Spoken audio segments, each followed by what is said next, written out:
Confidence doesn't just happen, it is a byproduct of proof. So love yourself enough to be kind to yourself, love yourself enough to trust yourself, love yourself enough to do the hard things that may feel uncomfortable, but you have to do it because you know you deserve better.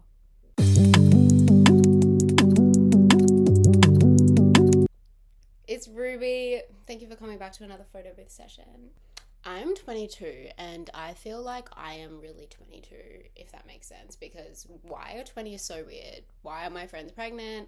Why are people still studying? Why are people working at a cafe, but why are people lawyers? It just goes to show that everybody is different and there's no winning and there's no comparing because there's no race. I have met people who are 50 but they're going on like 12, and I've met people who are 21 going on like 45. There's really no correlation, and you literally can recreate yourself and start over at any time. As long as you have yourself, you will never lose. Someone could take everything, but as long as you have the power not to lose yourself, you will get everything again because you're strong in yourself. You are the biggest investment you will ever make, ever. Your mental health, your physical health, your visions, your structures, your habits, your goals, your people, your circle, your vision. This is literally all that you have. So it is your duty to invest in it correctly because it is the most important portfolio you will ever have. Sometimes it's really easy to slip into negative patterns and kind of drop the ball on your self-care.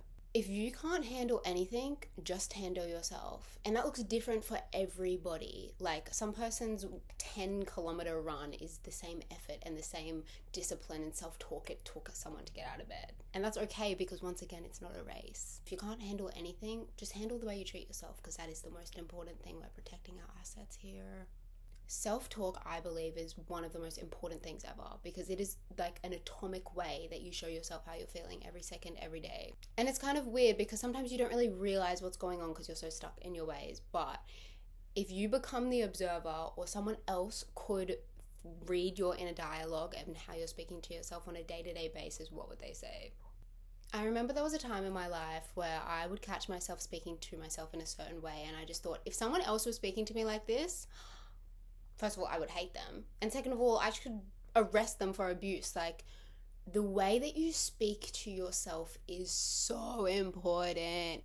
Something that helped me with my self-talk is realizing that little you never actually leaves. Like, 4-year-old Ruby is still in here sometimes. So when I'm saying really mean things to myself, imagine saying that to her. Imagine telling her that she's fat and lazy. You would never do that. But I'm her, so why would I say that?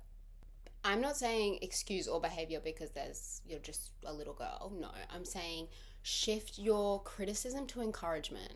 Instead of saying, oh my God, you're such an idiot, you're so dumb. You say, okay, that wasn't the right thing. Let's educate ourselves and do better.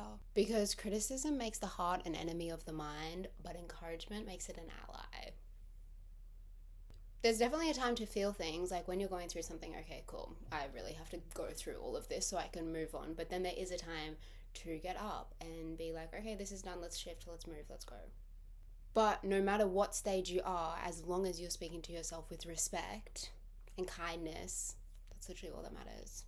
If the whole child thing is a bit too woo-woo, just become an observer of what happens when you make a mistake. How do you talk to yourself?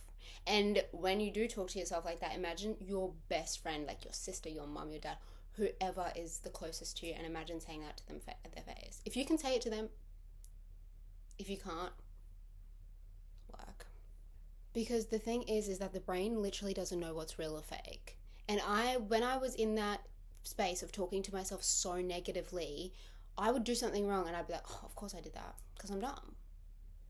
That makes me so sad. I'm not dumb, but I had just trained myself to think like, oh yeah, of course I make mistakes because I'm dumb. No, I make mistakes because I'm human, and that's fine, and we move on and we grow because that's what happens. Something just as big as self-talk is self-trust. It is so important. When you say to yourself, I'm going to do something, you have to do it. Because once again, the brain doesn't know what's real or fake. So when you're like, I'm going to get up at 11:45, and then you don't get up, you are just telling your brain over and over, my word has no weight. My word has no weight. Think about when you say you're going to do something and then you do it. Think about how good you feel. Like, I did that. I said I was going to do it and I did it. I'm awesome. And then when you don't do it, you're like, oh, whatever. but you just become more comfortable with that feeling. No, like, it should feel so uncomfortable and quite disappointing if you don't do something you said you were going to do. This really moves on to other people too, because imagine if you met someone and you guys really got along and they say, I'm going to cook you dinner, doesn't. I'm going to do this for you, doesn't. Are you okay with that, or are you not okay with that? Because the people that are okay with that are usually the people that tell themselves they're going to do something and don't do it because they understand what that's like. But when you become a person that everything you say you're going to do, you do, you don't respect people who say they're going to do things and don't do them. This is why it's like, level up yourself, level up your circle, level up your life. Because if I tell myself I'm going to do something and then I do it, why would I hang around someone who says they're going to do something and isn't going to do it? Because I would never do that to myself. So why would I allow people that do that around me? But if I consistently said I was going to do something and then don't do it, and then people come around me and they go, oh, I'm going to do this, and then don't do it, and I understand it because I do it to myself, it's like, okay, we relate on this level of lack of trust of yourself. So cool, we get along. No. But if we don't do that, then we see, guys, this may be a bit controversial, but I feel like a lot of people in this day and age are like, oh, I have trust issues. I can't trust anyone. I can't, well, this guy I can't trust. Can you trust yourself? Can you trust yourself? Because why are we focusing on external people? Also, if it's bad out there, it's probably because it's bad in here. If you tolerate inconsistency within yourself, you will attract inconsistency externally. Your standards for your circle and your life will completely evolve because you will realize, damn, I treat myself this good. Why would I ever allow anyone else to treat me worse? That's why people accept really bad behavior, because they think they're worth it. No, you're not. You're so much better than this, and you have to see that for yourself so you can see that for yourself. Discipline. I always used to think that David Goggins was like the man of discipline, and if I didn't live like David Goggins, then I didn't have discipline.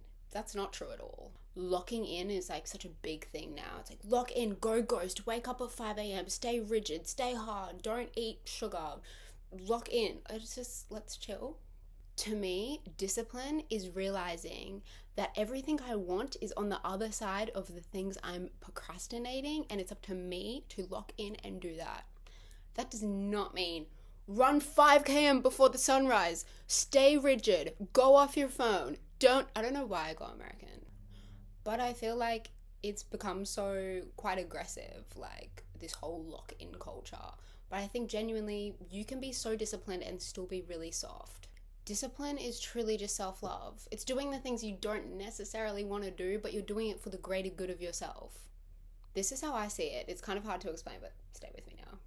Discipline is my goal. It's the things that are sometimes uncomfortable, and in the moment I don't really want to do them, but I do them anyway. It's like setting boundaries, it's working out even when I really don't want to, reading even though I really don't want to. It's choosing all the hardest things, and this is my bowl. This is like my foundation of my life. And then in that bowl is my whimsy. It's like my silly little times, like the things that I really want to do. It's like fun little activities, but I can't fully enjoy what's in the bowl if I don't have a bowl. Did that make sense? Another way I think about it is everybody has masculine and feminine energies, and discipline is linked with my masculine energy. So once that's tapped in, I can let my feminine energy thrive. Being gentle and soft and having discipline go hand in hand, because they have discipline. That's why they're soft, because they're in control, because they're in control of how people speak to them. They're in control because they're in control of how they speak to yourself. They're in control because they know they deserve better, and they enforce it with discipline. People can only meet you as deeply as they've met themselves. So when you know yourself so deeply and you love yourself so deeply and you know that you deserve absolute highest of standards, you won't accept anything else. And there is no option but to win. You have an issue with how people talk to you, an issue with people trusting you, an issue with setting standards, setting boundaries, doing hard things. You need to look within, because if you can't do it out there, are you actually doing it in here? Change does not happen overnight, but if you don't start now, it won't happen at all. Thank you for watching. I love you. I hope you love yourself.